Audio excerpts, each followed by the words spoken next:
I am Sergeant Julia Hall, 31 years old, and this is the story of how I lost my family and found myself right at a banquet table.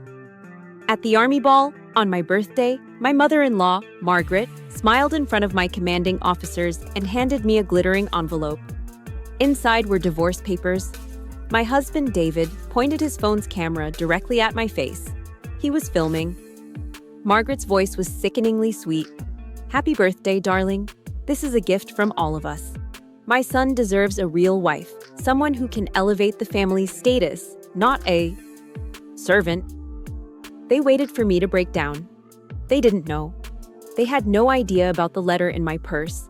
They didn't know that they had just handed me the key to my own freedom. Let me know where you're watching from in the comments. Hit that like button and subscribe if you have ever had your career and your value belittled by the very people who were supposed to love you most. The ballroom at the Fort Hood Event Center was draped in Army blue and gold. It was the annual Army Ball, a night steeped in tradition, a night I actually loved. It's a sacred space for us.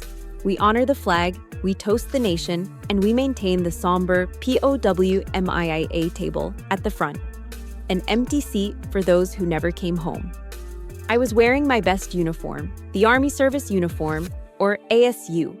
Its dark blue fabric feeling like armor, my awards and ribbons perfectly aligned over my heart. Our table was a mix. My unit was there, including my first sergeant, Michael Carter, a man who had been a quiet mentor to me. And then there was my other family. My husband, David, looking uncomfortable in his rented tux. His sister, Emma, who was practically vibrating with a giddy, cruel energy. And the matriarch herself, Margaret Hall, draped in a designer gown that probably cost more than my last 3 paychecks. She was old money from Highland Park, Dallas, and she never let you forget it. The ceremony had just concluded. The lights came up slightly, and the band started a soft jazz tune. I was smiling, genuinely happy. It was my 31st birthday, and for the first time, my husband's family was attending a military function with me. I had been so desperate for their acceptance, so blind.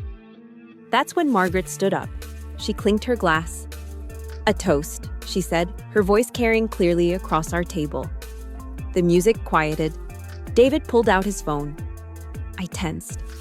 "Mom, what are you doing?" David whispered, but he was already hitting record. "Julia," Margaret said, her smile like polished marble.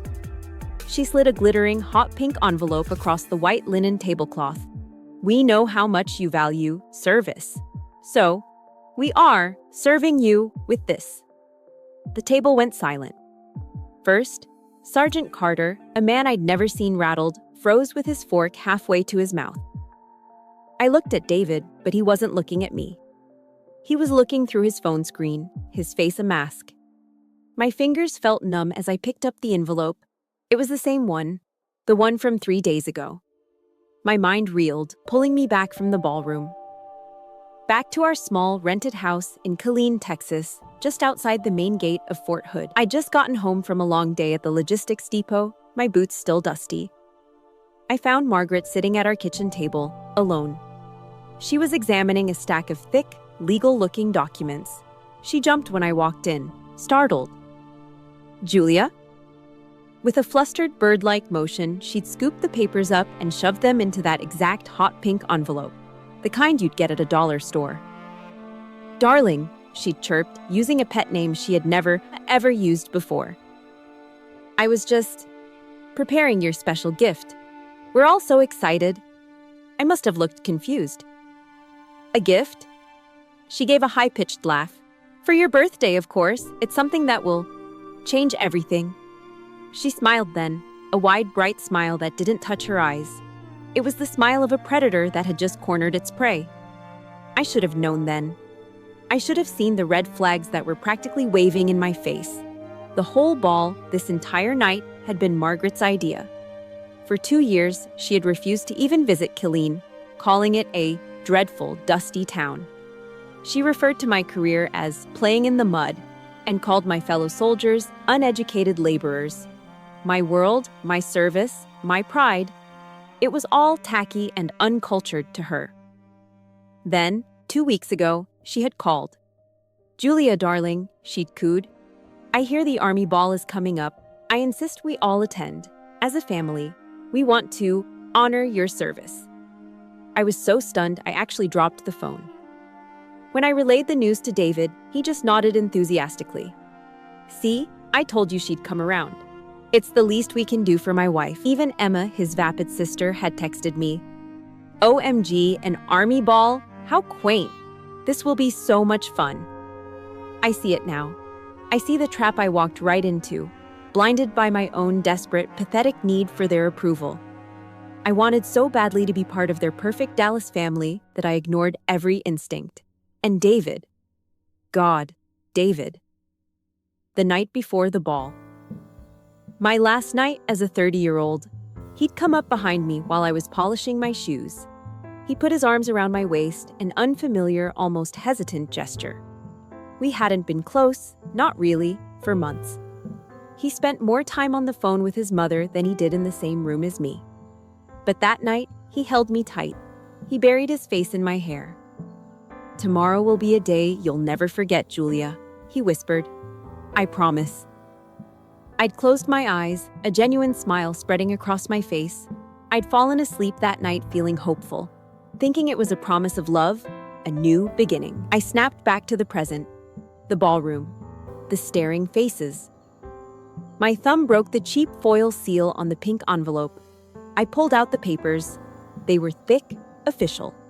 And right on the top page, I saw the words, "Petition for dissolution of marriage." The music stopped. Or maybe it just felt that way. My entire world compressed into the sheet of paper in my hand, the clinking of Emma's champagne glass, and the cold, triumphant look in Margaret's eyes. She leaned in, her voice dropping to a conspiratorial whisper, but still loud enough for everyone at the table to hear. "My son needs someone who can attend charity galas in Dallas, Julia. Someone who understands our world. Not someone who's content to play in the mud." I stared at the paper. At the bottom of the last page, I saw his signature. David's familiar, neat signature, which he'd clearly penned days ago. I looked up from the confession, from that deceitful promise. I looked at my husband. He was still filming, his hand perfectly steady. And I realized, as the room began to spin, that David's whisper wasn't a promise of love. It was a guilty man's confession. My heart wasn't just breaking, it was detonating. The humiliation was a physical force, hot and sharp, spreading from my chest to my fingertips. I looked at their smug, expectant faces, Margaret, David, Emma. A united front of contempt. Why? Why did they hate me so much? That disdain? Where did it truly begin? The contempt? That's what it was. A cold, suffocating contempt that I had mistaken for... what? Shyness? A different background? No. It was exactly what it looked like, and it had been there from the very beginning. My mind, still reeling in that ballroom, pulled me further back, past the pink envelope, past the fake promises. It pulled me back 2 years to the week after our honeymoon. We were at a cocktail party at Margaret's sprawling home in Highland Park, Dallas. It was a world of hushed tones, old art, and women with surgically smooth foreheads. I was wearing the nicest civilian dress I owned, a simple navy blue sheath, and I felt like a child playing dress-up. Margaret, holding a champagne flute like it was an extension of her hand, was introducing me to her friends, women named Bitsy and Catherine. "And this," she said, gesturing to me, "is David's wife, Julia." Her friends smiled, polite and vapid. Then Margaret delivered the clarification, her voice dropping just a fraction, as if sharing a slightly embarrassing secret. "She's a sergeant." She said sergeant the same way she might have said plumber or convict. She emphasized the rank, not as an achievement, but as a brand, a mark of a lower class. I watched the polite smiles on her friends' faces tighten, replaced by a look of pity. Not for me. For David. Before I could even speak, Margaret turned, beaming, and pulled her daughter close. "And you all know my Emma. She's just been engaged to a wonderful cardiologist. A real career. We are just over the moon." I stood there, invisible. I, a non-commissioned officer in the United States Army who managed logistics for hundreds of soldiers, was invisible next to a man who hadn't even joined the family yet. David just squeezed my hand, a weak, apologetic gesture, and led me toward the bar. He didn't defend me. He never defended me. That was the pattern. The cuts weren't always so direct.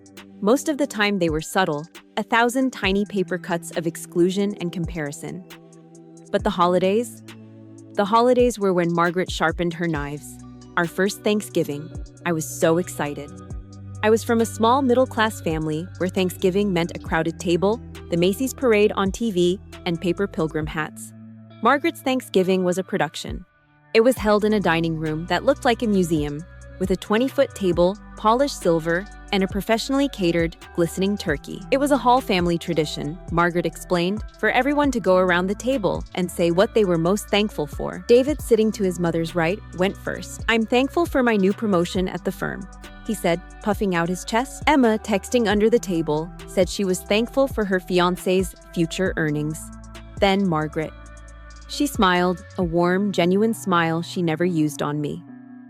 "I'm thankful for Emma's wonderful fiancé, a doctor in the family, at last. Such a respectable, intelligent man." Then it was my turn. The table was silent. All eyes were on me. I cleared my throat, my voice feeling too loud in the cavernous room. I'm thankful for my service, and for my soldiers." Margaret let out a short, sharp laugh, a scoff. She cut me off, turning to the table at large. "Oh yes, we should all be thankful Julia is safe. After all, it's not as if everyone has the proper education for a real office job, is it? We need people for all sorts of work." The implication hung in the air, thick and rancid. Blue collar, uneducated, laborer. My face burned hot. I looked at David. I pleaded with my eyes for him to say something, anything, to defend the service I was so proud of. He just looked down. He picked up his fork and stared intently at his slice of pumpkin pie, as if it held the secrets to the universe. He was silent. His silence was his answer. His silence was a betrayal. It was the moment I learned that the absence of support is its own kind of violence. The holidays became a minefield. That Christmas, the disparity was almost comical. David, the heir, received a vintage Rolex. Emma, the princess, was gifted an all-expenses-paid trip to Paris. I was handed a small, neatly wrapped gift. I opened it. Inside was a thick paperback book, Career Transitions for Veterans, from military to manual labor. Tucked inside the cover was a neatly folded, sterile, pale blue set of nurse's scrubs. "I was thinking, Julia, dear," Margaret said, sipping her morning mimosa, "that you should prepare for a more realistic service job after you leave the army." She gestured at the scrubs. "Perhaps you could find work." "Oh, cleaning at my son-in-law's hospital. I'm sure he could get you an interview in housekeeping." I just sat there, the cheap, starchy fabric in my lap, the Rolex gleaming on David's wrist, and I felt nothing but a cold, heavy resignation. David again said nothing. I endured it. I endured it because I loved him, or at least, I loved the man I thought he was. I told myself this was just how old money families were. I told myself I just needed to try harder, to prove my worth, to be better. The end of that hope came on a random Tuesday, 6 months before the army ball. I had come home early, which I rarely did. I walked in just as David was hanging up the phone, his face pale and stressed. "Who was that?" I asked. "Oh, just work," he lied, badly. Just then, his phone buzzed on the counter. A text from Mom. It read, "She can't find out. Just handle it." "Handle what, David?" I asked, my blood turning to ice. He sighed, a long, weary sigh of a man trapped. And then, he confessed, "Not everything, but enough." Margaret was pressuring him. The family's trust, the inheritance. It was all tied to David presenting the right image. And a grunt for a wife wasn't part of that image. It all clicked into place after that. If you've ever been in a position where your partner's silence was the loudest sound in the room, if you know what it feels like to be screaming on the inside while the person who is supposed to protect you just looks away, hit that like button to show some support. Let me know in the comments, just one word. Have you ever felt invisible to the people who were supposed to see you first? The final, fatal blow came about a month after that. I was in the kitchen, and David was in the study on a conference call with his mother. He thought I was outside, on a run. But I was standing right there, motionless, listening through the slightly open door. I heard Margaret's voice, sharp and clear. You cannot let her embarrass this family any longer. You are a Hall. Your father would be ashamed. She's a grunt, David, a common soldier. You have to make a choice. It's her or this family's fortune. And I mean it. There was a long pause. I held my breath, praying, begging him, just in my mind, stand up for me. Please, just this once. And then I heard his voice, not angry, not defiant, but exhausted, defeated. I know, Mom, he sighed. I know. I'll handle it. I'll handle it. That was it. That was the moment I knew. He had already made his choice. He handled it by agreeing to her plan, by smiling as she picked out that tacky pink envelope, by setting the stage for my public execution. I had already lost him, long before he ever signed those papers. They would never change. I couldn't change them. What could I do to get out? What could I do for myself? That question, what could I do for myself, became a desperate, burning obsession. After that phone call, after hearing David's weak, final betrayal, something inside me didn't just break, it hardened. I was done trying to earn their love. I would, instead, force their respect. My logic was flawed, I see that now. It was the logic of a person still chained to their oppressors, but it was the only logic I had. If they despised Sergeant Hall, then I would become someone they couldn't ignore. I would become Officer Hall. The plan formed with a cold, frantic energy. I will show them, I whispered to myself as I scrubbed the grout in our rented bathroom. I'll get a rank so high, a position so undeniable, that Margaret will have to choke on her words. My target was clear: Officer Candidate School, OCS. It was the only way up that I knew, the only path that could bridge the chasm between their old money world and my enlisted grunt reality. I already had some college credits from before I joined, but I needed a full bachelor's degree to apply. The very next day, I enrolled in online classes through the University of Maryland Global Campus, the UMGC. Every soldier knows it. It's the school you go to when you're deployed, when you're in the barracks, when you're trying to build a future in the slivers of time the Army doesn't own. I paid the initial enrollment fee out of my own savings, clicking submit with a shaking hand. I told myself it was an investment. I told myself it was armor.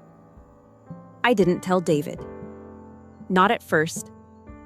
My life, which was already demanding, transformed into a waking nightmare. It became a grueling, relentless marathon run on two separate, warring tracks. My alarm went off at 04:30. By 05U, I was on the field for PT, physical training, doing push-ups in the wet, pre-dawn grass of Fort Hood. By 06:30, I was showering and changing. By 07EU, I was at the logistics depot, managing manifests, tracking million-dollar pieces of equipment, and leading my soldiers. My workday was a minimum of 10 hours, often more. I'd get home around 19 code, or 7 p.m. I'd walk in the door, my uniform covered in the fine brown dust of a field training exercise, FTX, my body aching, my brain fried. There was no welcome home. There was no how was your day. David would already be on the couch, watching a game, a beer sweating on the side table. He'd look up, sniff, and say, "You're tracking dirt in." I'd nod, too tired to speak. I'd shower, eat a bowl of cereal for dinner, and then, at 8 p.m., my second day would begin. I'd sit at the small desk in our spare bedroom, boot up my laptop, and stare at the glowing screen. A discussion post on the political implications of the American Revolution. A 2,000-word essay on U.S. history. Reading assignments that my tired eyes could barely focus on. The small desk lamp became my only companion. I'd type, delete, and type again. The sound of the keys clicking in the silent house. About a week into this new routine, David appeared at the doorway, squinting. "Do you have to do that right now?" He'd mumble, irritated. "That light is annoying." "I have a paper due, David," I'd whisper back, trying not to wake the resentment I knew was simmering. "Whatever," he'd huff. "You're obsessed." The next night, he moved his pillow and blanket to the guest room. He said the sound of my typing kept him awake. He said I was no fun anymore. He was right. I was no fun. I was a machine running on fumes, fueled by spite and caffeine. I was exhausted, I was isolated, and I was completely, utterly alone. But I kept going. I finished the semester with a 4.0 GPA. I was one step closer. Then came the financial stab. To register for the next, more intensive semester, I needed to apply for financial aid. I sat at the kitchen table, filling out the FAFSA, the free application for federal student aid. It was a document I knew well from my first try at college. But there was a new, terrible complication. Because I was married, I was required to report my spouse's income. And because I needed a student loan to cover the gap, the application required his signature. David, an accountant, a man who understood numbers better than he understood people. I waited until a Saturday morning. I made coffee. I laid the papers out on the table, along with a pen. "Hey," I said, my voice trying to sound casual, "I just need you to look this over and sign. It's for my FAFSA. For my classes." He looked at the papers. He looked at me. His face, which I had once found handsome, twisted into a mask of pure, cold condescension. Margaret's condescension. He didn't pick up the pen. He swiped the papers off the table. They scattered across the linoleum floor. "Are you kidding me with this?" He spat, his voice low and sharp. "More debt? For what? For this fantasy?" "It's not a fantasy, David. It's a path. It's OCS." "OCS?" He laughed, a short, ugly sound. "Julia, be realistic. Look at yourself. You don't have what it takes. You're not officer material." His words hit me harder than any physical blow. "You're not officer material." It was the same as lolum grunt, the same as manual labor, the same as not a real wife.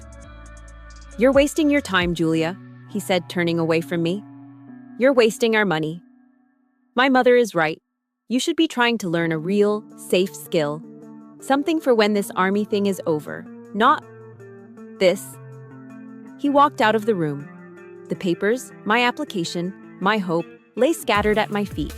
His words did what the 0430 alarms and the 2 a.m. essays couldn't. They broke me. I couldn't get the loan without his signature. I couldn't afford the classes without the loan. My dream, my entire desperate plan to show them, dissolved in a single, cruel moment of financial and emotional sabotage.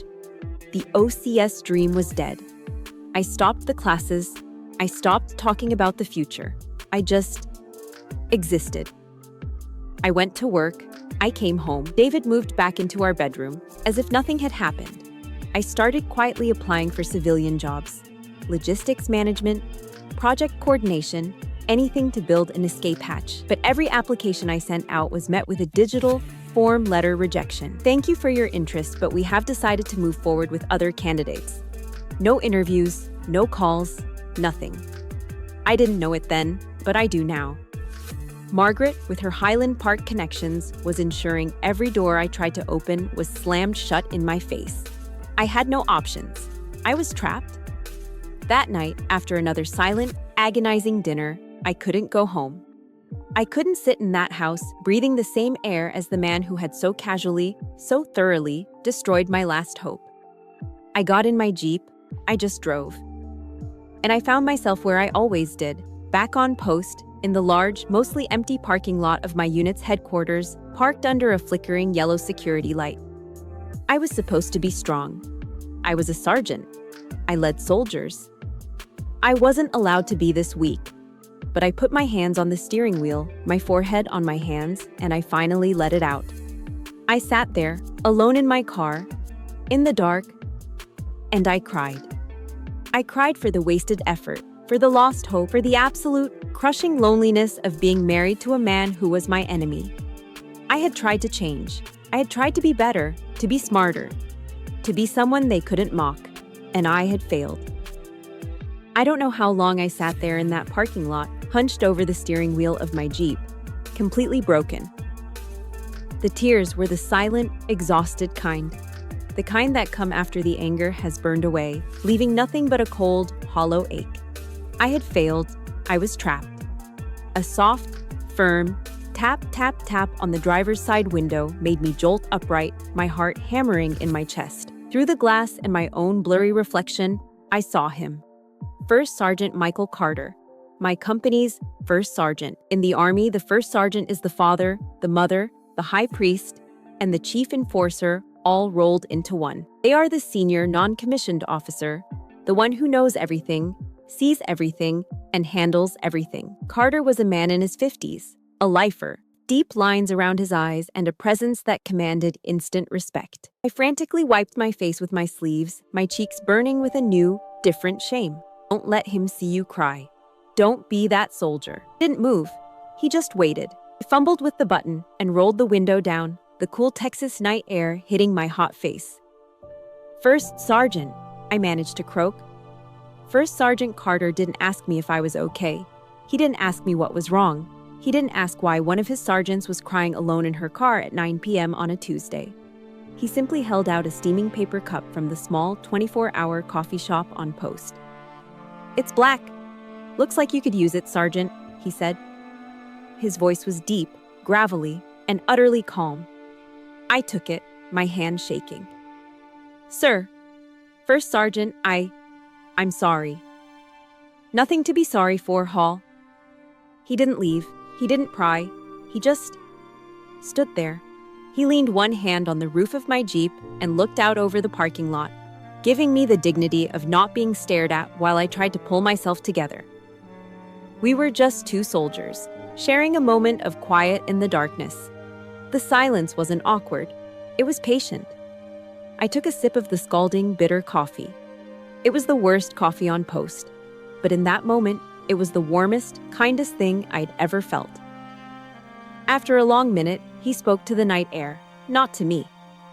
"Hall, I don't know what's going on in your world, and frankly, it's not my business." I flinched, ready for a lecture.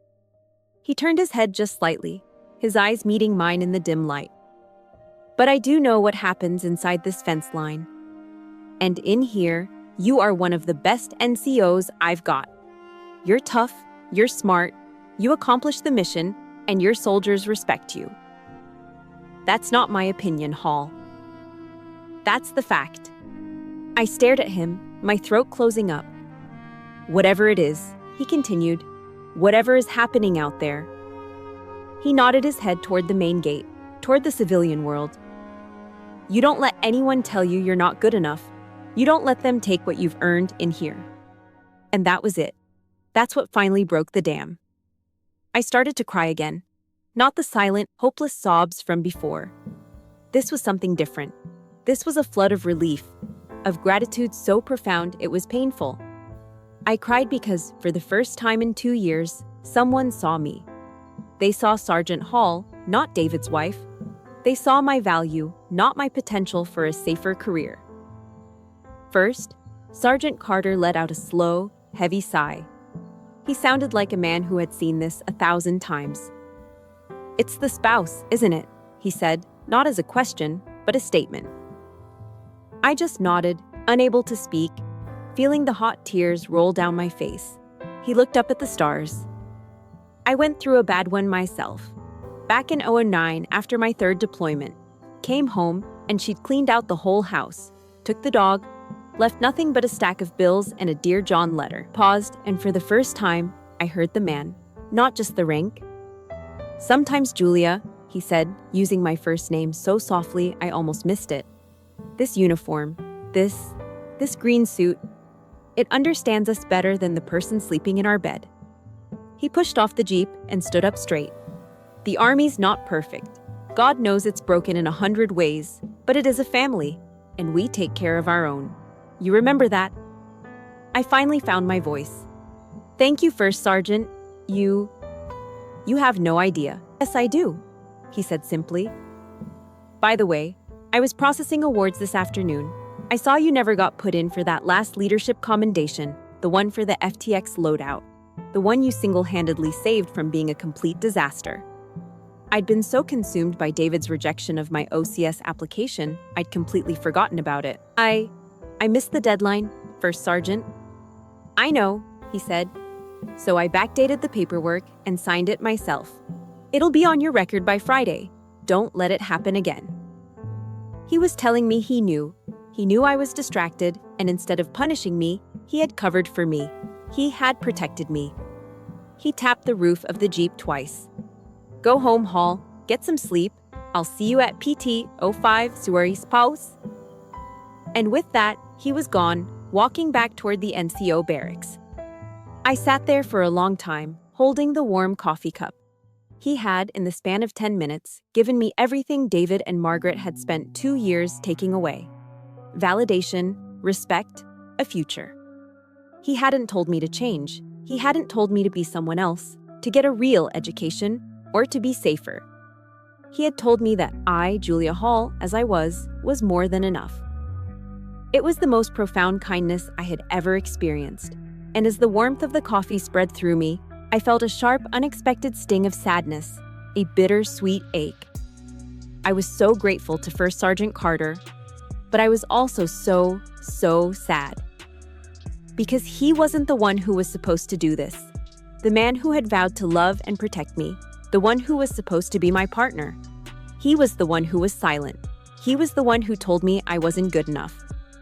I finally understood. My real family wasn't the one I'd married into. It was the one I'd enlisted into.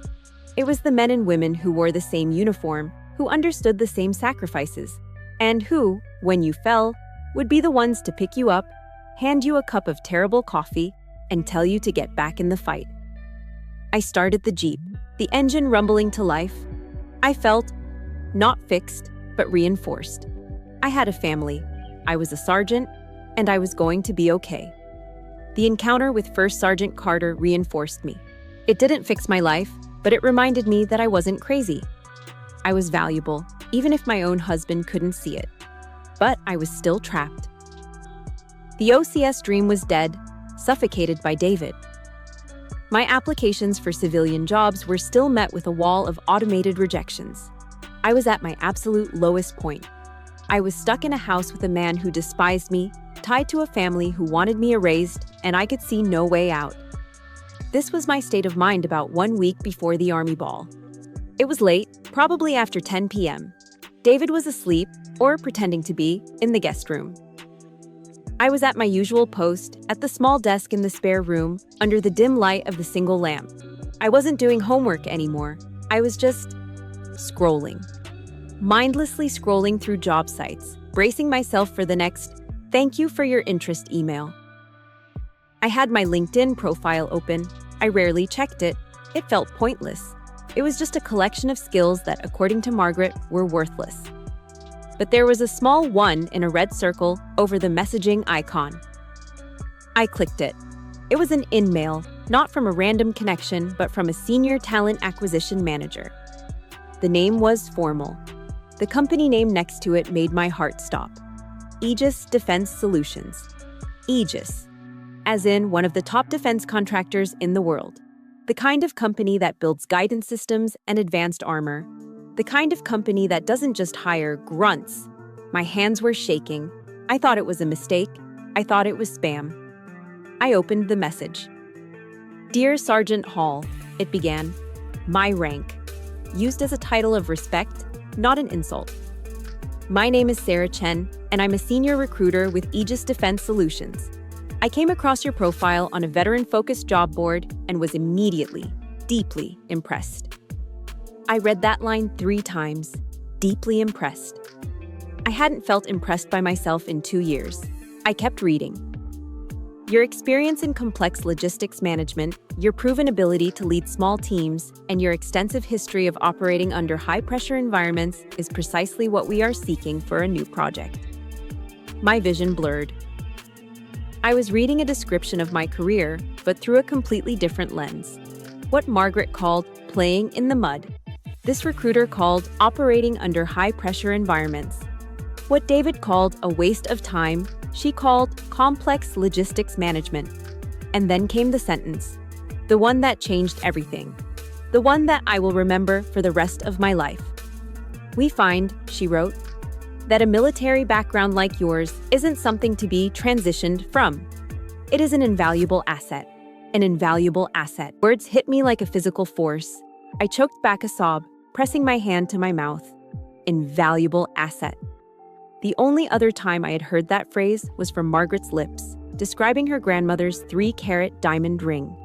This recruiter, this professional, this total stranger, was using that same phrase. About me. About my work. About the very things my family used to ridicule me. I, a common soldier, was an invaluable asset. The email wasn't just a feeler. It was a direct invitation. We would be honored, she wrote, if you would agree to a video interview with our department head. We can make time tomorrow, if your schedule permits. I stared at the screen for a full minute, my heart hammering against my ribs. Was this real? I wrote back, my fingers flying across the keys, my voice professional and calm, even as my world was tilting on its axis. Yes, Ms. Chen, I am available. Tomorrow afternoon works perfectly. The next 24 hours were a blur. I took a half day of personal leave, citing a dental appointment. I ironed my most professional blouse, the one I kept for Army review boards. I sat at that same small desk, but instead of a desperate failed student, I was a professional. The interview was easy. It was terrifying, but it was easy. The man I spoke to, a retired Navy captain, didn't ask me about my feelings. He didn't ask me about my husband's family. He asked me about work. Talk me through the last time you had a critical supply chain failure, he said. So I did. I told him about an FTX where a convoy was rerouted and I had to coordinate with 3 different units, in the dark, with bad radio signals to get multi-million-dollar tank parts to the front line before morning. I told him about how I managed my soldiers, how I tracked the inventory, and how we got it done. I was just describing my Tuesday. He listened, nodding, not smiling, but focused. Good, he said. That's exactly what this job is. It's just, the front line is a boardroom in DC. The interview ended. I shut the laptop. I felt a buzz I hadn't felt in years. The buzz of competence. The very next day, Friday, an email arrived. It wasn't from the recruiter. It was from Aegis Human Resources. The subject line, conditional offer of employment, project manager.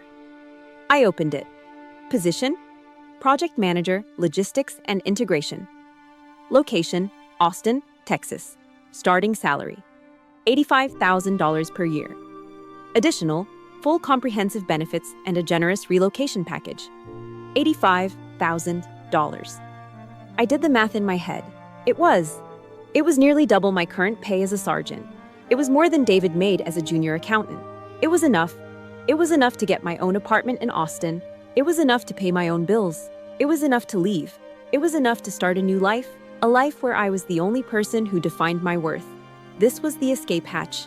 This was the vindication. This was the answer to, what can I do for myself? A plan, cold and sharp, clicked into place.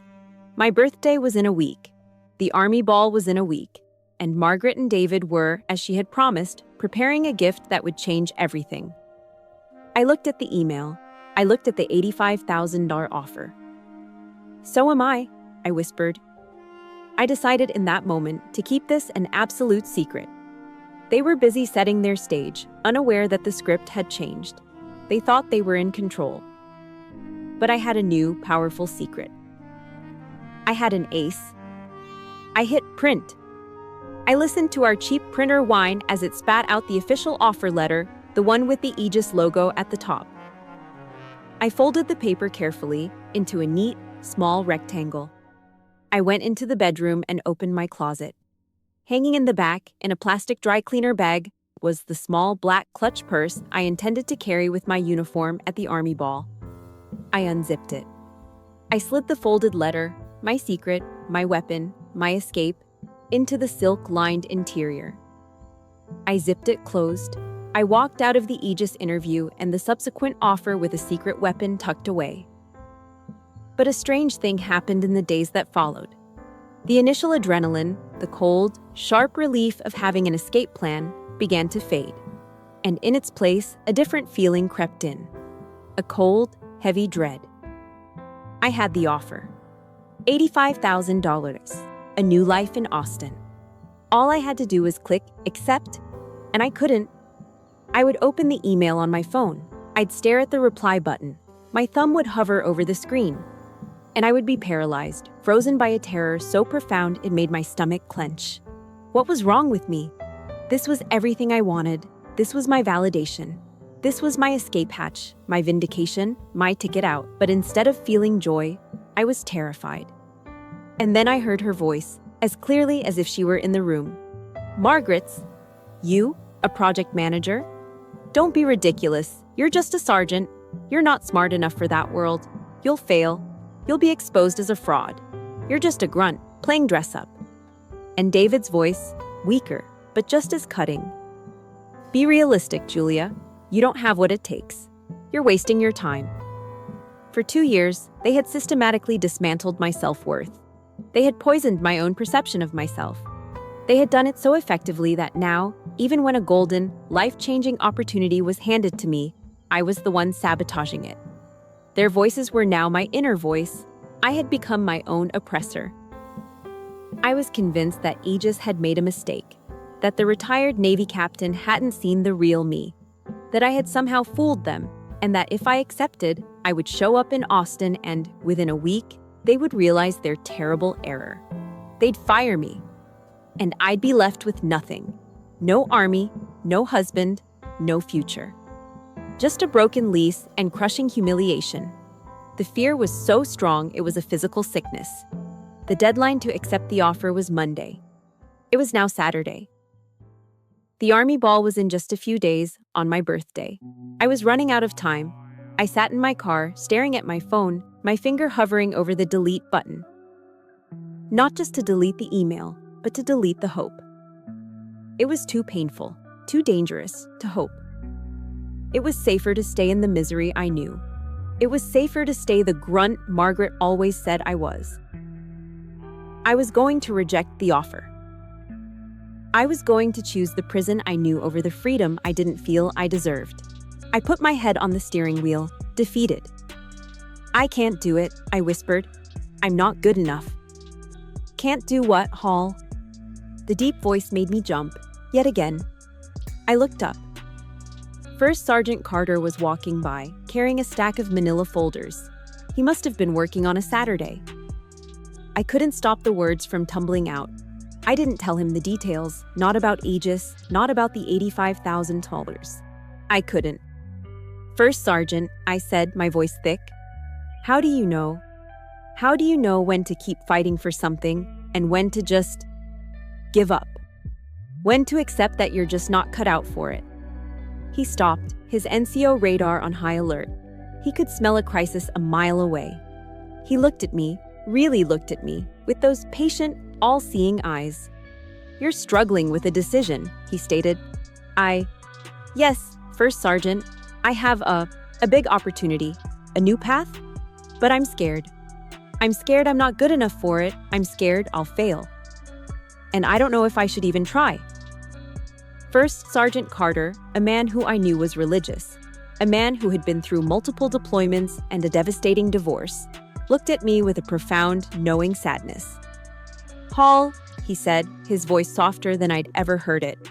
Do you know the Serenity Prayer? I've heard it, First Sergeant, for, AA meetings, right? It's not just for alcoholics, Julia, he said, using my first name again. It's for soldiers. It's for people who are in a fight they can't control. He leaned against the hood of my Jeep, looking out at the drab brown headquarters building. He didn't recite it like a man saying grace. He spoke it like a creed, like a weapon. God, grant me the serenity, he said, his voice a low rumble, to accept the things I cannot change. He paused, and he turned his head to look directly at me. The courage to change the things I can. He held my gaze, his eyes sharp, driving the words into me. And the wisdom to know the difference. I just stared at him, my breath caught in my chest. He stood up straight. You are in a cage, Hall, and you're not sure which parts of it are real and which parts are in your own head. I think so. So let's use the prayer, he said, all business, like a drill sergeant breaking down a rifle. What can you not change? Let's start there. I can't change how they see me, I whispered, and I knew I wasn't talking about the Aegis recruiters. I was talking about the Halls. I can't change Margaret. I can't change David. I can't make them respect me. I tried. I failed. Exactly, Carter said, nodding sharply. You cannot change them. That is a fact. You have been throwing yourself against a steel door, and it will not budge. That is the thing you must accept. You must find the serenity to stop. He let that sink in. The serenity to stop trying to win their approval. Now, he said, what can you change? My mind flashed to the email on my phone. The $85,000. The apartment in Austin. The project manager title. My future, I said, the words barely audible. My location. My job. There you go, he said. That is the thing you can't change. That is where you need to find the courage. He tapped his finger on the window, right in front of my face. Your problem, Hall, is that your enemies have stolen your wisdom. They've gotten so deep inside your head that you can't tell the steel door from the open one. They've convinced you that everything is a steel door. It was like a lightning bolt, a slap in the face, a key turning in a lock I didn't even know was there. You cannot change them, he repeated. That's the serenity part. You can change you. He pointed at me. That's the courage part. Your entire mission right now is to find the wisdom to know the difference. He stepped back. Don't let them steal your wisdom, Hall. Don't let them win. I watched him walk away, the manila folders tucked under his arm. I sat there, the engine off, the car silent. Serenity. To accept the things I cannot change. Margaret, David, their hatred. Courage to change the things I can. Aegis, Austin, my entire life. Wisdom to know the difference. It was so simple, so brutal, and so liberating. The voices of Margaret and David were still there. You'll fail. You're not good enough. But now I had a new voice, a stronger one. First, Sergeant Carter's. Don't let them steal your wisdom. I took a deep, shuddering breath. I picked up my phone. My thumb was no longer shaking. I opened the email from Aegis Human Resources. I pressed reply. I typed, Dear Ms. Chen and the Aegis team, I am thrilled to formally accept your offer for the project manager position. I am eager to begin. I hit send. A wave of terror, and beneath it, a powerful, deep current of relief washed over me. I had done it. I had accepted the things I couldn't change, and I had just found the courage to change the things I could. Hitting send on that email to Aegis didn't just accept a job. It deployed a weapon. My secret. In that single moment, the entire dynamic of my life shifted. The wisdom from First Sergeant Carter's prayer had given me an anchor. I had accepted what I couldn't change, the Halls, and I had taken courage to change what I could, my future. The days leading up to the Army Ball were strange. I was no longer a victim trapped in a cage. I was an observer, a strategist, watching a play I already knew the ending to. The fear that had paralyzed me for 2 years was gone, replaced by a cold, sharp, and patient focus. I was at home in our kitchen, a few days before the ball, when Margaret repeated her performance. I came in from the garage, and she was at the kitchen table, just as I had seen her before. She had a stack of legal documents and that same, glittery, offensively pink birthday envelope. When she saw me, she did her practice, theatrical gasp. Oh, Julia, darling, you startled me. She hurriedly, almost clumsily, shuffled the papers into the envelope. Last time I saw this, I was a confused, wounded animal, too desperate for affection to see the trap. Now, having accepted the Aegis offer, I saw her for exactly what she was. A predator, a clumsy one. Just getting your special birthday gift ready, dear, she chirped, that high society Dallas accent dripping with fake sugar. As I told you, it's something that is going to change everything. I looked at her, at the envelope that I knew held divorce papers, and I smiled, a small, genuine, calm smile. "I'm sure it will, Margaret," I said, my voice even. "I can't wait." She paused, her own smile faltering for a fraction of a second. She had expected me to be nervous or needy, or to ask, "Oh, what is it?" She wasn't prepared for calm. "You have no idea how right you are," I thought, grabbing a bottle of water. "It is going to change everything, just not the way you've planned." David was even worse. Now that the ambush was set, he was overcompensating. He was trying to act like a loving husband. It was pathetic, and it was infuriating. He tried to touch the small of my back as I passed him in the hallway. "You look beautiful today, Julia." I would just look at him, my face a blank mask. "Am wearing your mess dress to the ball, right?"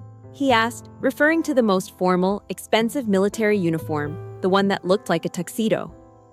Or that other one. He hated my Army service uniform, my ASU. He, like his mother, thought it was the uniform of the help. "The ASU, David," I said flatly. He sighed, running a hand through his hair, his eyes already darting to the living room where Margaret was. He was looking for her approval, even in this. "Right. Well, it's going to be a great night. You'll see. I promised you, remember, a night you'll never forget." "Oh, I know," I said. He didn't know that I had seen it. 2 nights ago, while he was in the shower, I had used our home computer. He had left his email open. I didn't go looking for it, but it was right there, at the top of his inbox. A forwarded chain from Margaret's family lawyer. The subject line was, "Hall Viven Hall, Final Terms Agreement." I had clicked it. My heart beat a slow, steady, cold drum. I saw David's reply to the lawyer, sent a week prior. "Looks good. I agree to all terms. Please proceed with the service at the event as discussed." He wasn't just a weak, spineless victim of his mother's manipulation. He wasn't a puppet. He was a co-conspirator. He was an active participant in his wife's public humiliation. He had signed off on it. That email was the final piece of my heart, turning from hurt to stone. The day before the ball, Margaret called me. "Julia, darling," she sang into the phone. "I just want to confirm you're all prepared for tomorrow evening. It's so important that we're all there. After all," she paused, letting the cruelty hang in the air, "this will be the last time you'll be attending an event as a part of this family." She really thought I was that stupid. She thought it was a subtle threat I wouldn't understand. I leaned back in my office chair at the barracks, looking at the printed Aegis offer sitting on my desk. "You're absolutely right, Margaret," I said, my voice bright. "It's a very important night. I wouldn't miss it for the world. See you tomorrow." I hung up, hearing her sputter on the other end, annoyed that I hadn't broken down, that I hadn't taken the bait. She and David had probably expected me to go out and buy a new ball gown, some pathetic final attempt to win their approval, to look like one of their Dallas socialite friends. I didn't.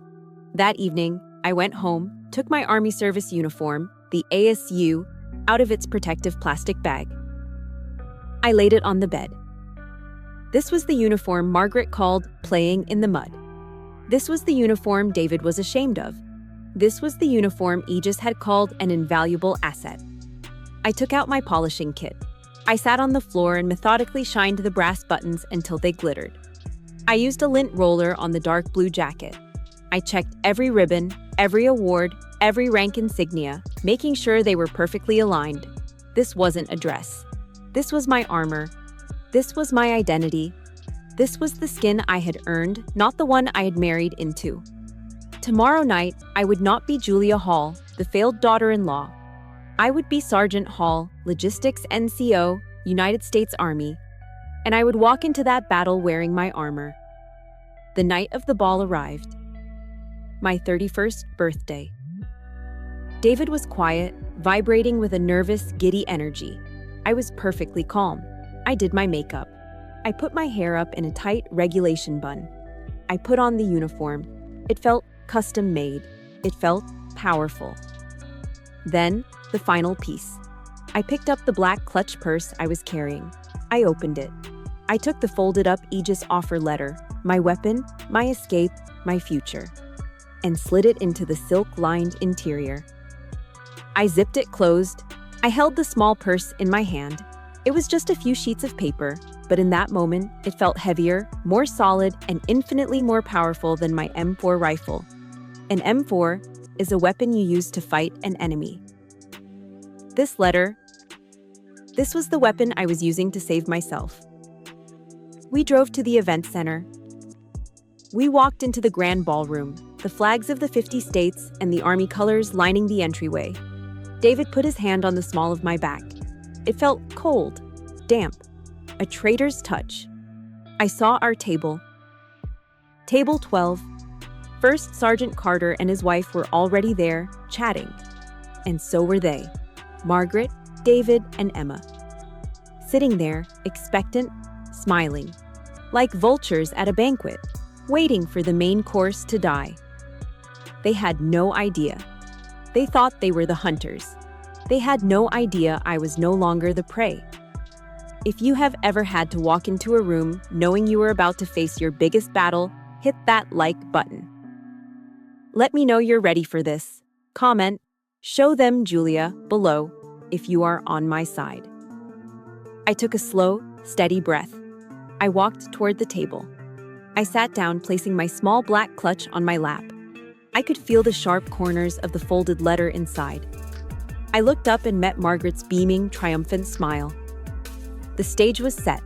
The actors were in place. And they had no idea I had rewritten the entire script. I sat there, my hands resting on the black clutch in my lap. I was calm. The room was loud.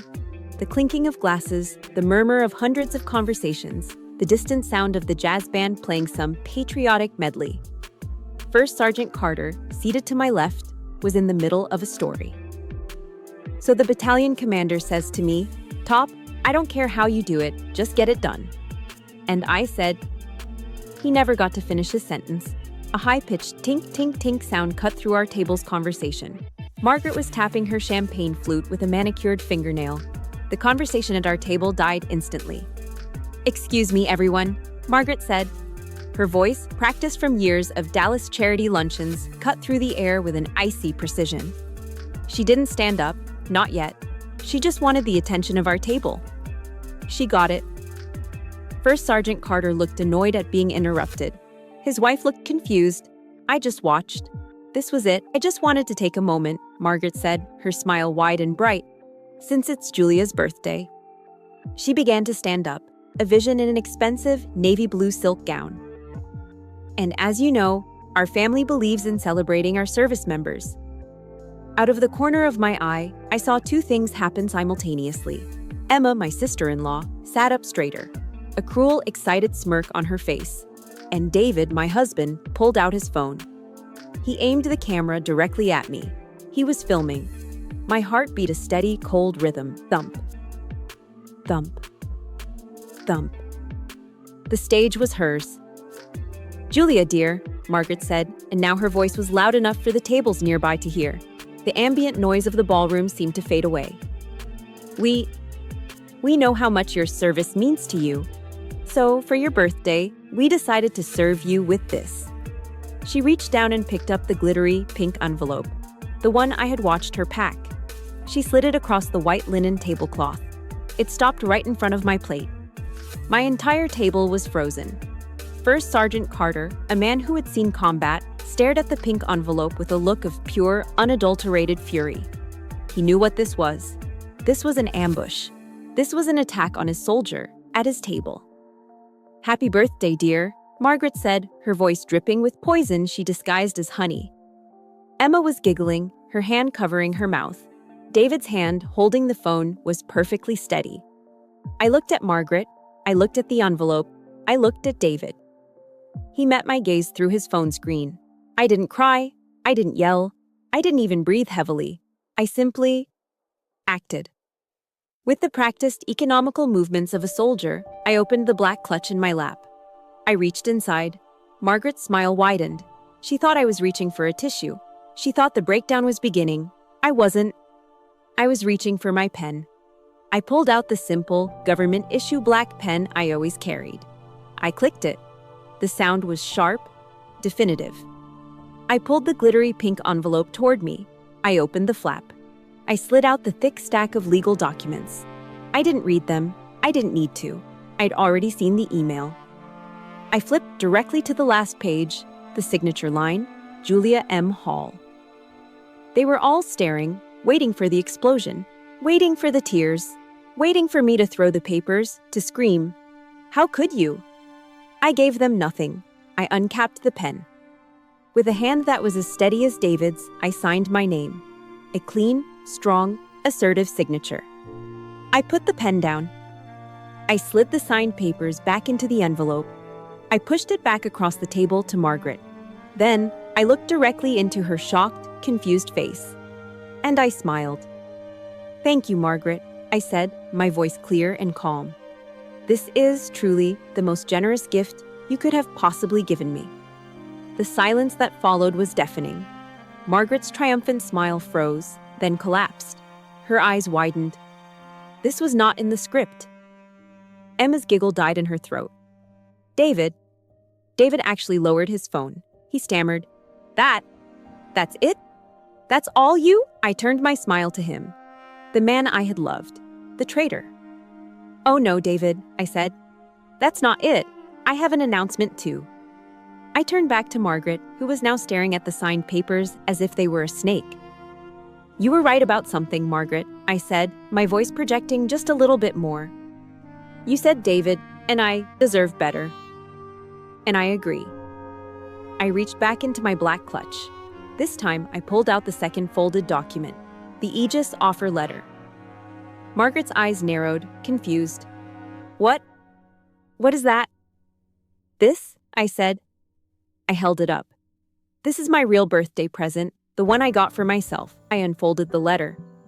"You see, while you all were busy planning this adorable party," I said, "I was a little busy too." I placed the letter on the table. "I have just accepted a new position. It's as a project manager at Aegis Defense Solutions." David's face went white. He knew that name. He was an accountant. He knew what a top-tier defense contractor was. "A project manager," I continued, my voice smooth, "with a starting salary of $85,000 a year." I saw Emma's jaw physically drop. She dropped her iPhone onto the table with a clatter. "Plus," I added, "a very generous relocation package to Austin." I looked at Margaret. Her face had gone from confusion to a pale, slack-jawed horror. I leaned in, just a little. "It's funny, Margaret, you and David always said my service was worthless, that I was just a grunt playing in the mud." I tapped the Aegis letter. "It turns out Aegis feels differently. They said, and I quote, that my military logistics experience is an invaluable asset to them." Boom. The invaluable asset line landed like a mortar round. David was frozen, his phone now pointing uselessly at the floor, still recording. He was capturing his own humiliation. Margaret was speechless. Her mouth opened and closed, but no sound came out. And then, the moment I will cherish forever. First Sergeant Michael Carter, who had been watching this entire exchange with a hawk-like intensity, suddenly burst into a wide, brilliant smile. He stood up. He grabbed his glass of water. "Ma'am, excuse me," he said to his wife, who was already beaming. He raised his glass high. His voice, his command voice, boomed across our section of the ballroom. "A toast," he yelled. The tables nearby went quiet. A toast to Sergeant Hall. To her birthday. And to her new, bright, and valuable future at Aegis. Instantly, my entire table of soldiers and their spouses scrambled to their feet. They raised their glasses. "To Sergeant Hall. Congratulations, Julia." "You deserve it, Sergeant." It was a wave of pure, unfiltered support. But it wasn't over. The commotion had caught the attention of the VIP tables at the front of the ballroom. I saw him stand up, our battalion commander, a lieutenant colonel. A man I had only ever spoken to when I was at rigid attention. He wasn't in a tux. He was in his formal mess dress uniform, covered in medals. He began to walk over. The Hall family, still frozen, watched as this man, this leader, walked directly to our table. He walked right past them. He stopped in front of me. I, by instinct, started to stand up to go to attention. He put a hand on my shoulder, gently. "At ease, Sergeant. Stay seated." He smiled. "First Sergeant Carter." I heard that toast. He turned to me. He held out his hand. "Sergeant Hall, is it true? Aegis Solutions?" "Yes, sir," I managed. He shook my hand, a firm, strong grip. "Their gain, Sergeant. The Army's loss is the defense industry's gain. You are one of our finest NCOs. They are lucky to have you." He looked at David. He looked at Margaret. He didn't know them, but he understood exactly what was happening. His eyes were pure ice. He turned back to me, his voice warm again.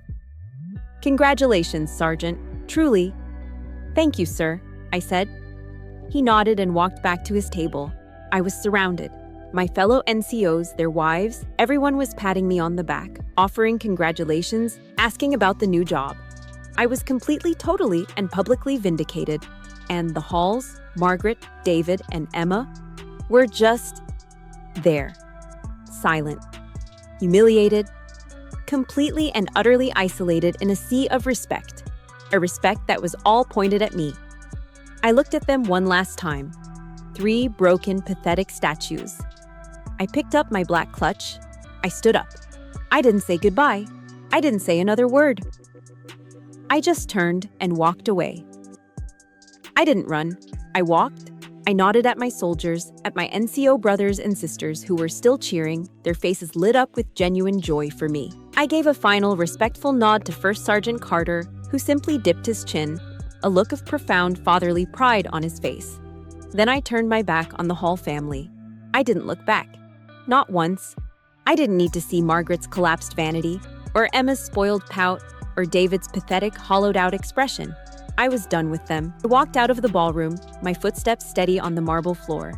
The sounds of the party, the music, the laughter, the congratulations, faded behind me. I pushed through the heavy glass doors of the convention center. And I stepped out into the cool, damp Texas night air. I stopped. I looked up at the dark sky, at the hazy streetlights of Killeen, and I took a breath. It was the first real breath I had taken in 2 years. It didn't carry the weight of Margaret's judgment or David's disappointment. It was just air. It was freedom. I didn't cry. I was too empty, too exhausted, and too relieved. The adrenaline from the ballroom began to drain away, leaving a profound, aching exhaustion. But I was free. I got in my Jeep and drove home, to the house I shared with David. It wasn't our house anymore. It was just a place, a temporary holding area. He didn't come home that night. Neither did Margaret or Emma. I slept, for the first time in 2 years, in the middle of the bed. I slept deeply, heavily, and without dreams. The next 2 weeks were a blur of logistics. I was a logistics NCO after all. This was my specialty. I met with a lawyer, a sharp, no-nonsense woman in downtown Killeen who specialized in military divorces. I sat in her office, which smelled like old books and strong coffee, and I told her the story. When I got to the part about the Army ball, she stopped me. He filmed it?" she asked, her eyes lighting up. "Yes, ma'am," I said. "His sister, too. They were both recording." My lawyer, Ms. Evans, leaned back in her chair, a wide, shark-like grin spreading across her face. "Sergeant Hall," she said, "in Texas, we can have at-fault divorces. They just handed us the entire case on a silver platter." She explained that under Texas law, cruelty was grounds for an unequal division of assets. And a coordinated public humiliation planned by his mother at a formal military event on your birthday. She savored the words. "That, Sergeant, is the definition of premeditated cruelty. We need that video." "I don't have it," I said. "Oh, he does," she smiled. "And he will be legally compelled to provide it in discovery." They thought they were filming your humiliation. What they were actually doing was creating Exhibit A. And that's exactly what happened. David's own lawyer, no doubt horrified, had to turn over the phone footage. Ms. Evans called me after she watched it. She wasn't smiling anymore. She was furious. "It's worse than you described," she said, her voice tight. The look on their faces, their laughter. We're going to burn them to the ground, Sergeant. Margaret's old money lawyers from Dallas tried to fight, but the video was undeniable. It was a clear-cut case of planned, malicious, emotional abuse. The judge was appalled. Margaret had tried to trap me, to throw me out with nothing. Instead, she had given me everything. The divorce was settled quickly. I got a very favorable agreement. I kept my Jeep. I kept all of my own money.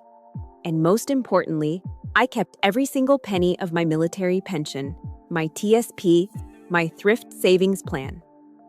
David and his mother had no claim to it. The grunt's dirty money, as it turned out, was fully protected.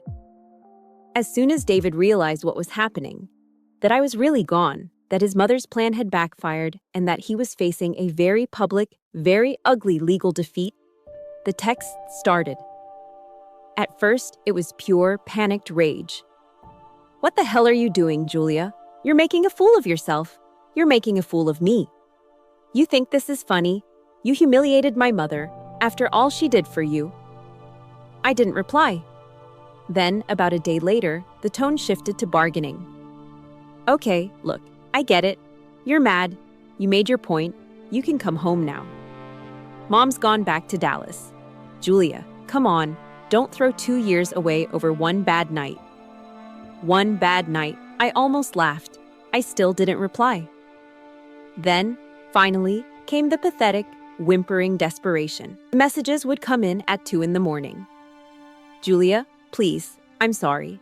It was all Mom's idea. You know what she's like. I never wanted to hurt you.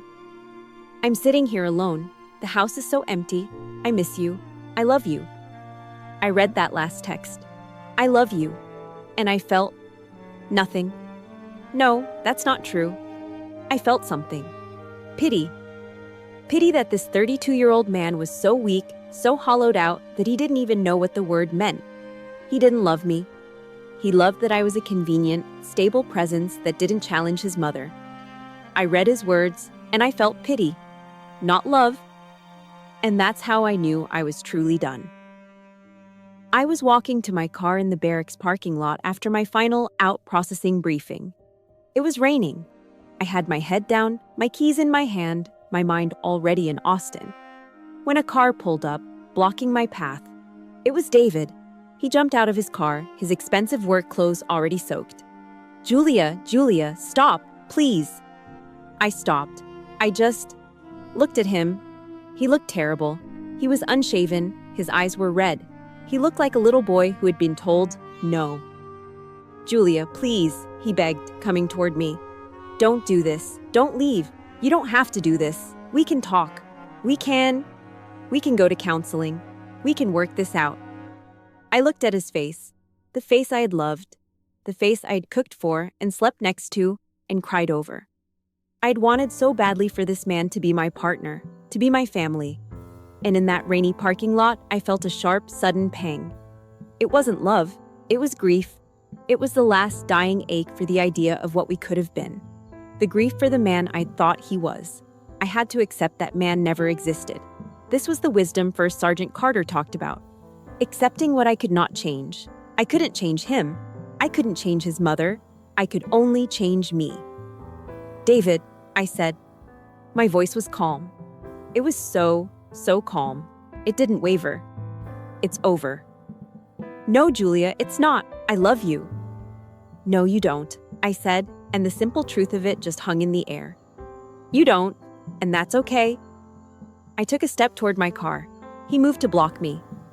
"Please, what am I supposed to do?" I looked him right in the eye. "David, your life belongs to your mother. My life belongs to me." It was the last thing I ever said to him. "Goodbye, David." I got in my Jeep. He was still yelling, "Julia, Julia." I put the key in the ignition. I turned the car on. I backed out of the space. He just stood there in the rain, watching me go. I drove out of the parking lot. I drove off the base. I pulled over at the first gas station. I took out my phone. I looked at his name. This was it. The final cut. The final boundary. It was painful. It was a death. But it was necessary. I pressed his name. I scrolled down. I hit block. The past was behind me. It was time to look forward. 18 months later. I'm standing in my office. It's on the 22nd floor of a glass and steel building that pierces the bright Texas sky. But this isn't Killeen. This isn't Dallas.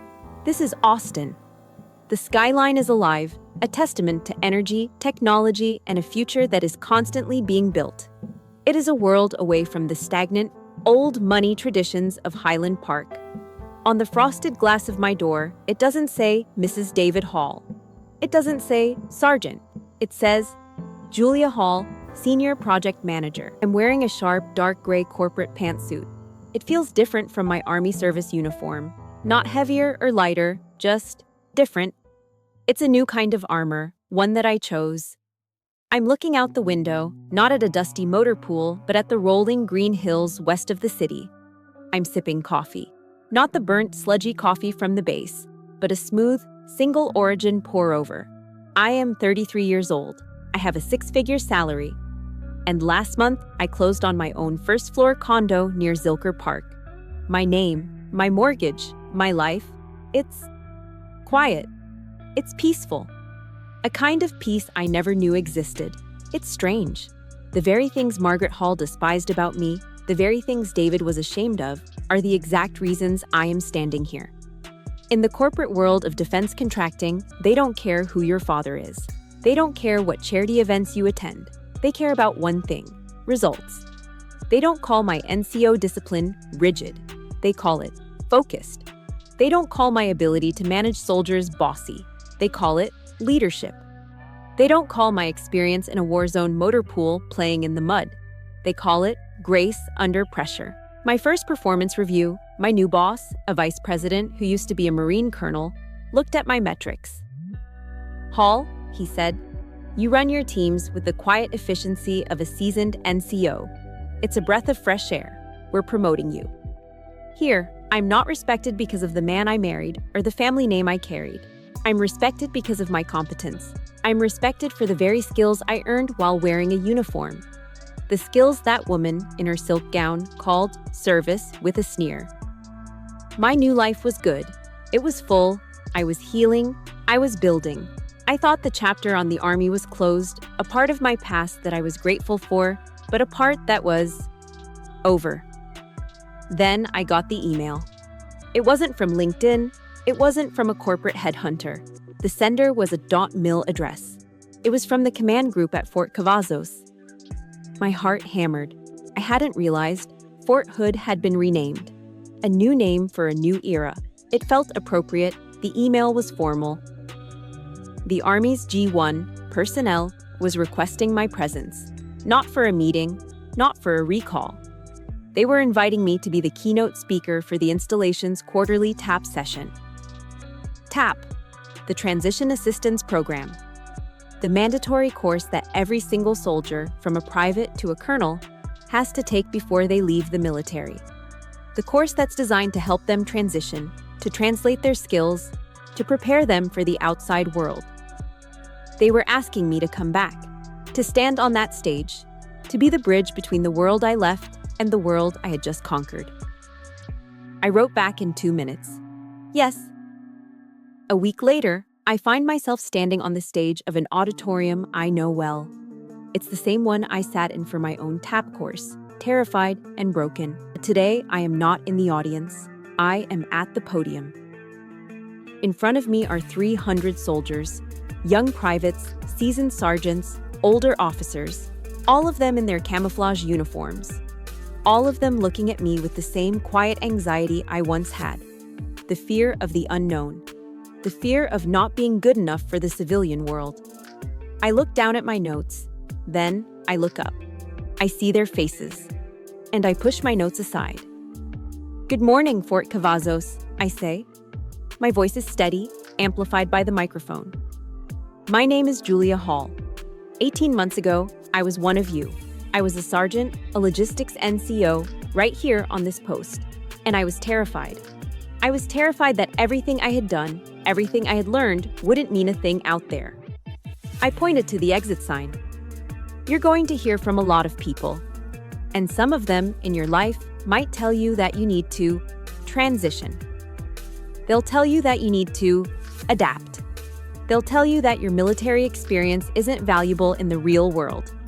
They'll tell you that you are just a grunt, a server. I let the words hang in the air. I am here, from that real world, to tell you one thing. They are wrong. Ripple of energy goes through the room. They're listening now. Your discipline, your ability to show up, on time, every time.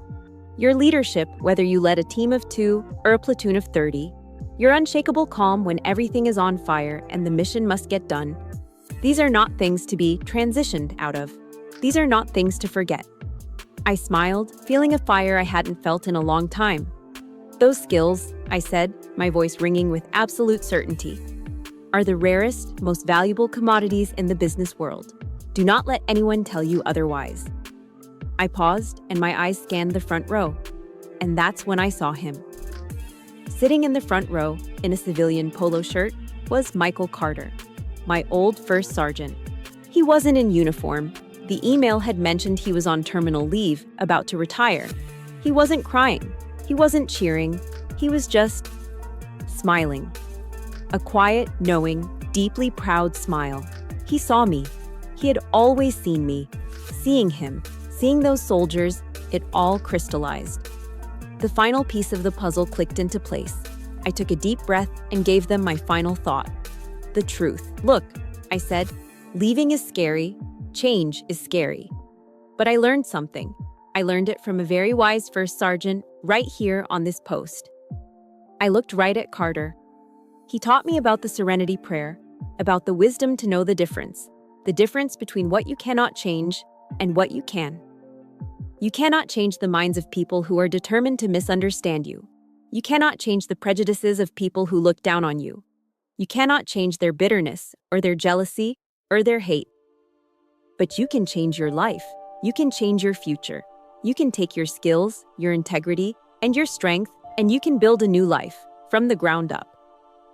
Don't be afraid of the change, I finished. Be brave enough to change the things you can. The auditorium was silent for a beat, and then it erupted. It wasn't just polite applause. It was cheering. It was soldiers standing on their feet. First Sergeant Carter was the first one up. I walked off that stage, not as a victim, not as a soldier, but just as Julia. I felt a profound sense of gratitude. It was a strange thought, one that settled on me as I drove my own car back to my own apartment in my new city. I was grateful for Margaret Hall. Her cruelty, her malice, her pathological need to destroy, she hadn't. She had liberated me. Her vicious birthday gift wasn't a curse. It was the key. That hateful, glittering envelope she slid across the table. In the end, it really was the greatest gift I ever received.